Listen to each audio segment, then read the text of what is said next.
Olá, na aula de hoje vamos falar sobre geometria e medidas. No primeiro tema são as unidades de medida, comprimento e massa. O comprimento de segmento de reta de extremidades A e B é a distância entre dois pontos distintos ou não A e B. Quando queremos medir o comprimento de algo, podemos usar as medidas em quilômetros, centímetros, milímetros ou metros. O metro é a unidade padrão de medida de comprimento. A massa de um corpo é um número determinado pela comparação com a massa de outro corpo, tomado como padrão. Para medir a massa de um objeto, usamos outras unidades de medida, como a tonelada, o grama, o miligrama e o quilograma. Observe o exemplo a seguir. Ana convidou uns amigos para um café da tarde em sua casa e pretende servir pães de queijo para o lanche. Na panificadora mais próxima à sua casa, o quilo do pão de queijo custa R$20. Quantos quilogramas Ana consegue comprar com R$9? Para descobrir, basta fazermos uma regra de 3 simples. Se 1 quilo custa R$20, X quilos custam R$9. Então, 20x equivalem a 9. Dividindo 9 por 20, concluímos que Ana pode comprar 0,45 quilogramas. Ou seja, com R$9, Ana conseguirá comprar 450 gramas de pães de queijo. Para chegar em casa com seus pães de queijo, Ana precisa percorrer 210 metros. Digamos que seus passos têm, em média, 60 centímetros. Quantos passos ela dará até chegar em casa? Para calcularmos, basta dividirmos 210 por 0,6, que são 60 centímetros convertidos em metros. Ou seja, Ana dará 350 passos da panificadora até a sua casa, para então poder servir os pães de queijo a seus amigos. Vamos ver outro exemplo. Este livro tem 1000 folhas que totalizam 8 centímetros de espessura. A massa de cada folha é de 1,5 gramas e a de cada capa é de 20 gramas. Qual será a espessura que cada uma das folhas e a massa do livro? Para descobrirmos a espessura de cada folha, vamos dividir o valor que representa o conjunto delas, 8 centímetros, pelo número de folhas, 1000. Temos então o valor de 0,008 centímetros, ou 0,08 milímetros. É essa a espessura de cada folha.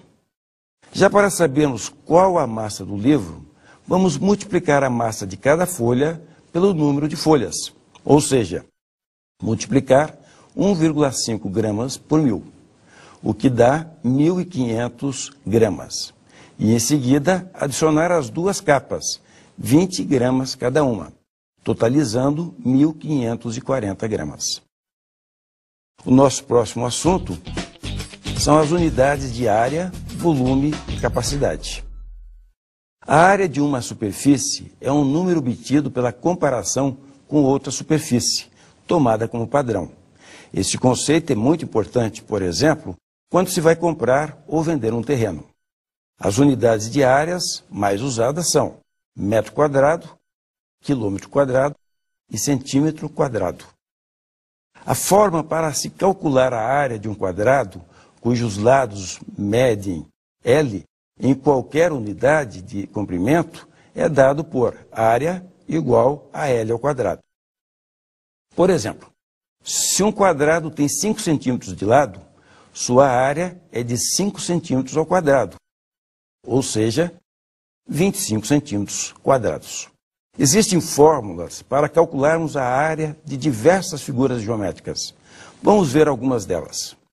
A área de um retângulo pode ser calculada com a fórmula área igual a base vezes altura, ou seja, A igual B vezes H, em que o B é a base e o H é a altura do retângulo. Imagine que os quadrados que formam essa figura medem 1 centímetro quadrado cada. Ao multiplicarmos a base pela altura, obtemos o mesmo resultado do que se contássemos os quadrados um a um. Em ambos os casos, 12. Por exemplo, qual a área do monitor de computador que tem base 34 centímetros e altura 27 centímetros? Então, temos a fórmula A igual a B vezes H. Ou seja, a área é igual a 34 vezes 27. Assim, a área total do visor é de 918 centímetros quadrados. Ou seja, no visor desse monitor cabem 918 quadrados com 1 centímetro de lado. Um retângulo é um tipo de paralelogramo em que todos os ângulos são retos. Como podemos ver na animação, a área de qualquer paralelogramo equivale à de um retângulo de mesma base e altura. Portanto, a mesma fórmula pode ser usada para calcularmos a área de um polígono desse tipo. A é igual a B vezes H. Se seccionarmos um paralelogramo ao meio, obteremos dois triângulos cuja área será equivalente à metade da área do paralelogramo em questão. Portanto, para sabermos a área de um triângulo, usamos a fórmula área igual base vezes altura sobre 2. Vamos fazer uma aplicação desses conceitos. Observe este sólido. Essa face triangular tem 20 centímetros de base e 10 centímetros de altura. Qual será a quantidade de papel necessária para cobrir essa face? Calculando a área dessa face do sólido, temos 20 vezes 10 sobre 2, ou seja, 200 sobre 2, que são 100 centímetros quadrados. Logo, serão necessários 100 centímetros quadrados de papel para cobrir a face triangular do sólido. Vejamos agora a área do círculo. Ela é dada pela seguinte equação: A igual a πr ao quadrado. Vamos calcular a área usando o valor de π aproximado para 3,14. Digamos que o raio deste disco seja 11 centímetros. A área é igual a A igual 3,14 vezes 11 ao quadrado. Ou seja, a área é igual 3,14 vezes 121, totalizando 379,94 centímetros quadrados. Vamos então falar sobre o volume. O volume de um sólido é um número obtido pela comparação com outro sólido, tomado como padrão. Para medir o volume, as unidades mais utilizadas são centímetro cúbico, decímetro cúbico e metro cúbico. Para obtermos o volume de um cubo, basta usar a fórmula V é igual a L ao cubo, em que L é a medida da aresta desse cubo. Vamos então descobrir o volume deste cubo. Para determinarmos o volume, devemos medir o comprimento de qualquer aresta desse cubo, já que todas as arestas têm o mesmo tamanho. A aresta deste cubo vale 10 centímetros. Logo, seu volume será 10 centímetros ao cubo, que é igual a 1000 centímetros cúbicos. Ou seja, nesse cubo cabe 1000 cubos com a aresta de 1 centímetro. E para calcularmos o volume de um bloco retangular, ou paralelepípedo retângulo, para isso usamos a fórmula V igual a A vezes B vezes C, onde A, B e C são as dimensões do bloco. Qual é o volume, por exemplo, deste sólido? As medidas são 40 centímetros por 50 centímetros por 50 centímetros. Como esse sólido é um paralelepípedo, então seu volume é V igual 40 centímetros vezes 50 centímetros vezes 50 centímetros, totalizando 100.000 centímetros cúbicos. Digamos que eu queira enviar essa caixa e a empresa que faz o transporte cobre de taxa de envio R$ 1.500 por metro cúbico. Quanto vou pagar pelo envio dessa caixa? Lembrando que a caixa tem 100.000 centímetros cúbicos e a taxa de envio é cobrada por metros cúbicos, devemos primeiramente converter os 100.000 centímetros cúbicos em metros cúbicos. Como 1 metro é igual a 100 centímetros, temos que 1 metro cúbico equivale a 100 centímetros cúbicos, ou seja, 1 milhão de centímetros cúbicos. Se 1 milhão de centímetros cúbicos equivale a 1 metro cúbico, utilizando a regra de 3, nós chegamos que 100 mil centímetros cúbicos equivalem a 0,1 metro cúbico. Se o preço por metro cúbico é de R$ 1.500, então teremos 0,1 vezes R$ 1.500, que é igual a R$ 150. Logo, o preço a ser pago pelo envio da caixa é de R$ 150. Agora vamos aprender como se calcula o volume de um cilindro. Para isso, utilizamos a fórmula V igual πr² vezes a altura. Imagine, por exemplo, um poste que tem a forma de um cilindro. Ele mede 4 metros de altura e o diâmetro de sua base é 40 centímetros. Se quisermos saber qual o volume de concreto usado na construção deste poste, devemos utilizar a fórmula V igual πr² vezes h. Note que o diâmetro é 40, portanto o raio são 20 centímetros. Assim, o volume dado será π vezes 20 ao quadrado vezes 400. Utilizando o valor de π aproximado 3,14, teremos que o volume será 3,14 vezes 400 vezes 400, totalizando 502.400 centímetros cúbicos. Ou seja, o volume é igual a 0,502.400 metros cúbicos, que é aproximadamente 0,50 metro cúbico, ou seja, a metade de 1 metro cúbico. Vamos falar agora sobre capacidade. Capacidade é o volume interno de um recipiente. Para medi-la, a unidade mais usada é o litro, que equivale a 1 decímetro cúbico. O principal submúltiplo do litro é o mililitro. 1 mililitro equivale a 1 centímetro cúbico. E como o metro cúbico se relaciona com o litro? Como 1 metro é igual a 10 decímetros, temos então que 1 metro cúbico é igual a 10 decímetros ao cubo. Logo, 1 metro cúbico é igual a 1.000 decímetros cúbicos. Sabendo que 1 decímetro cúbico equivale a 1 litro, concluímos então que 1 metro cúbico equivale a 1.000 litros. Associado ao volume, existe ainda o conceito de densidade, que é a razão entre a massa e o volume de um corpo. Vejamos 2 exemplos. Primeiro, se uma bola de ferro tem 76 gramas de massa e 10 centímetros cúbicos de volume, sua densidade é D igual massa sobre volume.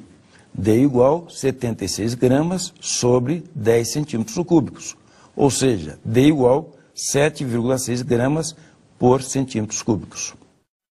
Ou seja, em cada centímetro cúbico do volume da bola de ferro, encontramos 7,6 gramas de ferro. Segundo exemplo, se uma bola de isopor tem 1 grama de massa e 10 centímetros cúbicos de volume, qual é a sua densidade? Ora, a densidade é dada por massa sobre volume, ou seja, a densidade é igual a 1 grama sobre 10 centímetros cúbicos, ou ainda 0,1 gramas por centímetro cúbico. Ou seja, em cada centímetro cúbico do volume da bola de isopor, encontramos 0,1 gramas de isopor. Observe que 1 centímetro cúbico de ferro encontramos mais massa que em 1 centímetro cúbico de isopor. Por isso dizemos que o ferro é mais denso que o isopor.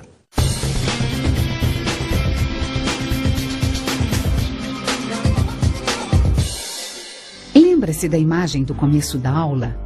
Vamos transformar aqueles palpites em uma estimativa?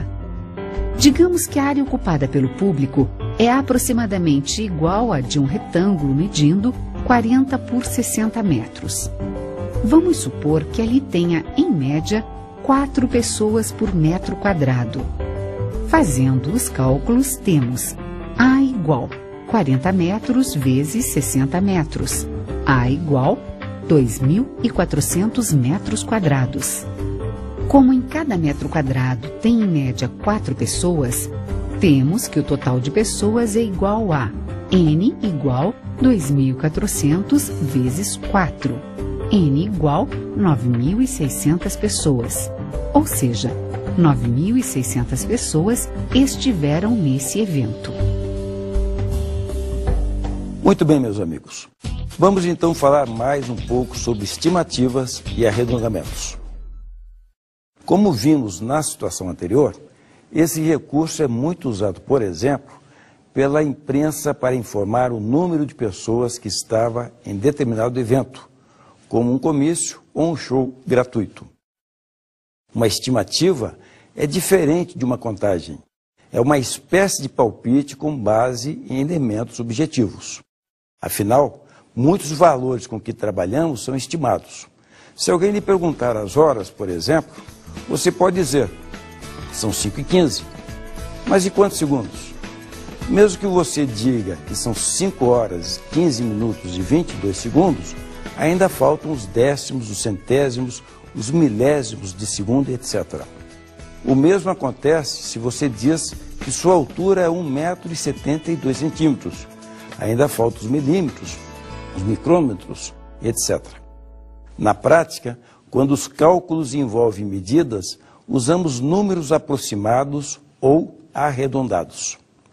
Veja este exemplo. Um reservatório de combustível tem a forma interna de uma esfera de 4 metros de raio. Sabemos que o volume de uma esfera pode ser calculado com a fórmula 4/3 de πr ao cubo. Utilizando o valor aproximado de π de 3,14 e raio igual a 4 metros, temos que o volume será 4/3 vezes 3,14 vezes 4 ao cubo, ou seja, 267,95 metros cúbicos. Já se usarmos a aproximação de π de 3,1416, chegaremos ao seguinte resultado: 4/3 vezes 3,1416 vezes 4 ao cubo igual 268,08 metros cúbicos. Se realizássemos esse cálculo com 9 casas decimais para π, chegaríamos ao número para o volume dessa esfera. Cada vez que utilizamos uma aproximação para o π, incorremos em um erro. Esse erro diminui à medida que aumentamos o número de casas decimais para o valor de π. Uma das formas de efetuarmos o arredondamento de um número é usar a seguinte regra. Se o algarismo que vai ser eliminado for maior ou igual a 5, acrescentamos 1 ao primeiro algarismo à sua esquerda. Se o algarismo que for eliminado for menor que 5, nenhuma alteração deve ser feita. Vamos ver o exemplo do arredondamento do número 7,5817. Para 3 casas, após a vírgula, teremos 7,5817 é aproximadamente igual a 7,582. Para 2 casas, o 7,5817 é aproximadamente igual a 7,58. Para uma casa, após a vírgula, o mesmo número 7,5817 é aproximadamente igual a 7,6.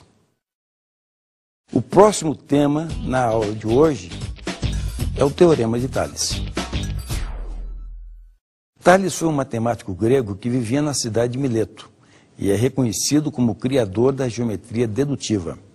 Por volta do ano 600 a.C., ele determinou matematicamente a altura da pirâmide de Quéops, a maior das pirâmides egípcias. O segredo de Tales foi integrar a matemática à lógica. Ele se baseou em algumas hipóteses fundamentais e fez algumas deduções até que, finalmente, chegasse a uma conclusão. Mas como ele procedeu? Tales fincou no chão, a uma distância conhecida da pirâmide, uma vara com altura V. E como o dia estava ensolarado, ele pôde medir a extensão da sombra projetada por essa vara. Deste modo, o matemático pôde estabelecer a seguinte relação: B sobre A mais B é igual a V sobre H maiúsculo. Nesta relação, somente a altura da pirâmide era desconhecida. A ideia particularizada do Teorema de Tales pode ser conferida nesta figura. Nela, temos que, se F, G e H são retas duas a duas paralelas e cortadas pelas transversais R e T, então AB para BC igual MN para NP, em que AB, BC, MN e NP são as medidas dos respectivos segmentos. Vamos ver um exemplo. As retas A, B e C são duas a duas paralelas.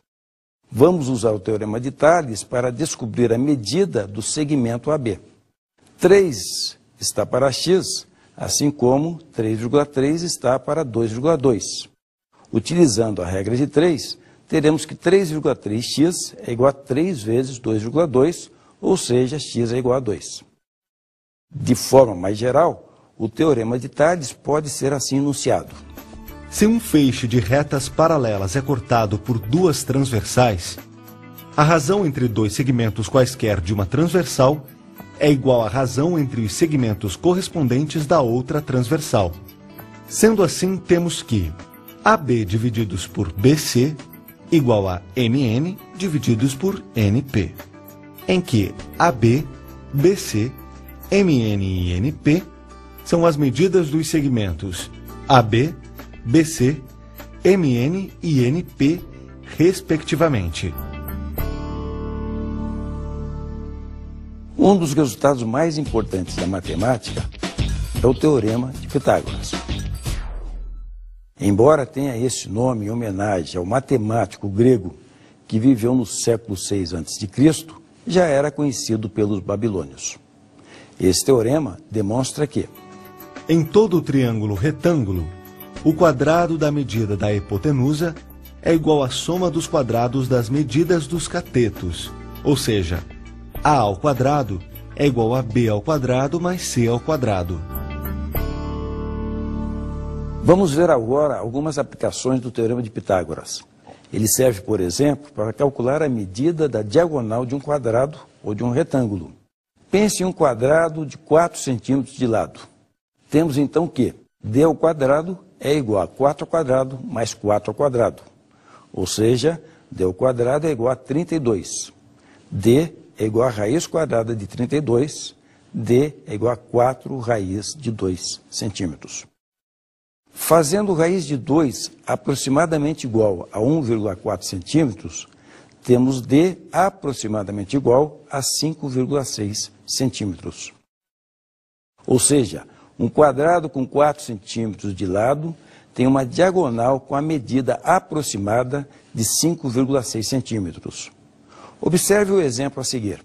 Antônio quer construir uma escada que, afastada 2 metros de uma parede, alcance uma janela que fica a 3 metros do chão. Qual deve ser o comprimento dessa escada? Para descobrir, vamos utilizar o Teorema de Pitágoras.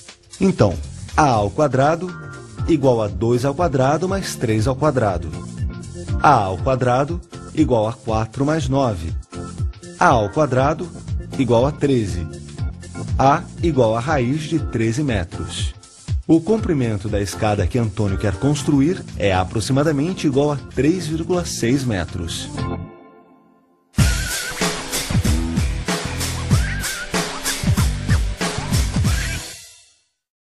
A máquina do corpo humano tem limites, mas é assombroso que não se saiba quais são eles. Basta ver a capacidade de explosão dos grandes velocistas. Sabia que em uma hipotética corrida entre um atleta de elite e um carrão esportivo, a máquina de carne e osso seria capaz de largar na frente e sustentar a vantagem por 10 metros? É quase inacreditável. Esta é a evolução de recordes mundiais de algumas modalidades esportivas na categoria masculina. Curiosamente, em 1991, foram estimados valores limites para algumas modalidades, isto é, valores que o homem nunca poderá ultrapassar. Será mesmo que não? Corrida de 100 metros rasos, Seul, 1988, Carl Lewis, 9 segundos e 92 centésimos. Atenas, 1999, Michael Green, 9 segundos e 79 centésimos. Pequim, 2008, Usain Bolt, 9 segundos e 69 centésimos. Limite estimado, 9 segundos e 58 centésimos. Salto com vara. Nice, 1988, Sergei Bubka, 6 metros e 6 centímetros. Sestriere, 1994, Sergei Bubka, 6 metros e 14 centímetros. Limite estimado, 7 metros e 82 centímetros. Salto em altura.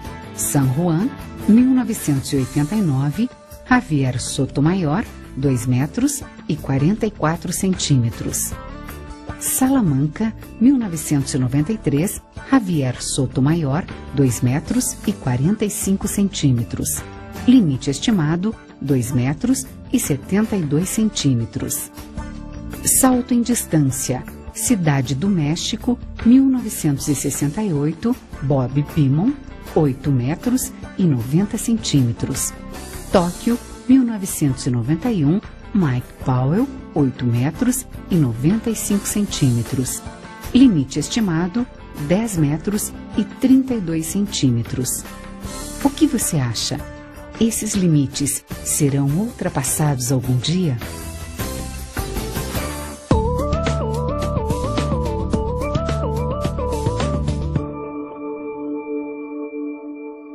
O corpo humano possui cerca de 30 bilhões de células.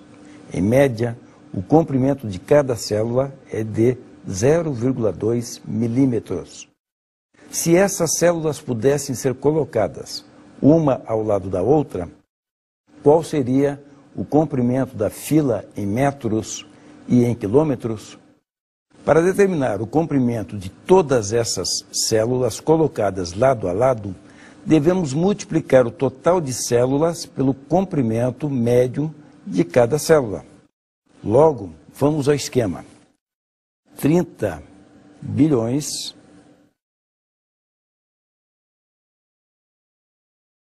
vezes 0,2 milímetros nos dá como resposta 6 bilhões.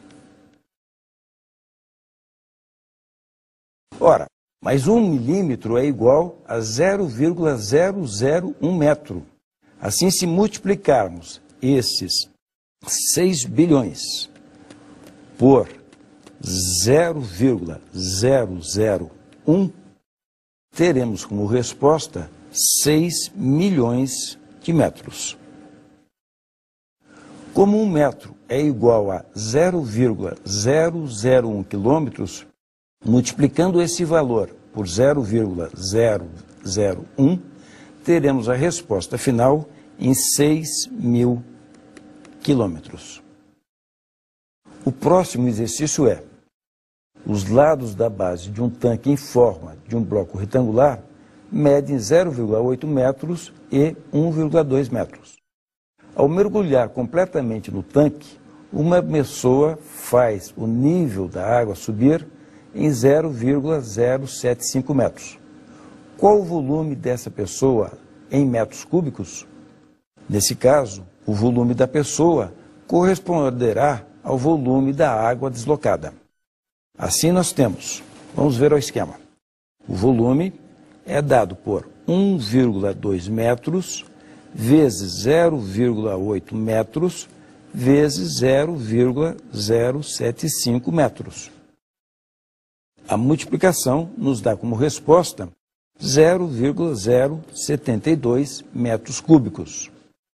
Ora, 1 metro cúbico equivale a 1.000 litros. Então nós vamos ter que o volume final será dado por essa resposta 0,072 vezes 1.000, o que corresponde a 72 litros. Logo, o volume aproximado dessa pessoa é de 72 litros. Mais um exercício.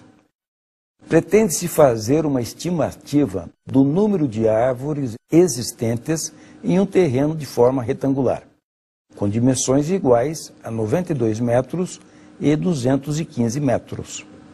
Há, em média, 2 árvores por metro quadrado. Como podemos estimar o número de árvores desse terreno? E qual o valor estimado? Primeiro devemos determinar a área do terreno, que é dado por base vezes altura, ou seja, ao esquema. A área é igual a 92 metros vezes 215 metros, resultando em 19.780 metros quadrados. Como cada metro quadrado tem uma média de 2 árvores, temos que o total de árvores será a multiplicação desse 2 pelo número encontrado, ou seja, N é igual a 19.780 vezes 2, totalizando 39.560 árvores. Dada a figura, calcule o valor de x. Ora, note que nós temos aqui 3 retas paralelas, 2 a 2, R, S, T, e 2 retas transversais, A e B. Para esse segmento aqui, 30 unidades de comprimento, para esse que é o desconhecido x, para esse segmento 28, para esse 42. Assim, nós vamos aplicar o teorema de Thales. 30 está para x, assim como 28 está para 42. Portanto, 28x é igual a 30 vezes 42. Ou seja, o valor de x é igual a 45 unidades de comprimento. Outro exercício. Qual é a medida da altura desta pirâmide?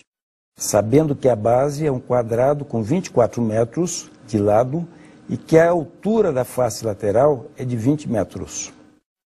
Vamos ao nosso mapinha. Nós temos aqui a figura de uma pirâmide. A informação é que a base da pirâmide mede 24 metros. Nós queremos saber quem é essa altura, que eu vou chamar de H. Ora, esse valor desse triângulo retângulo, na verdade, é a metade desse aqui. Portanto, ele vale 12. E temos na informação do exercício que a altura lateral aqui é de 20. Portanto, nós temos aqui um triângulo retângulo e podemos aplicar o teorema de Pitágoras. O quadrado da hipotenusa, 20 ao quadrado, é igual à soma dos quadrados dos catetos, h ao quadrado mais 12 ao quadrado. Queremos saber a altura, portanto, a altura ao quadrado é 400 menos 144, ou seja, a altura ao quadrado é 256 e, portanto, a altura corresponde ao valor de 16 metros. Aqui termina a aula de hoje. Bons estudos!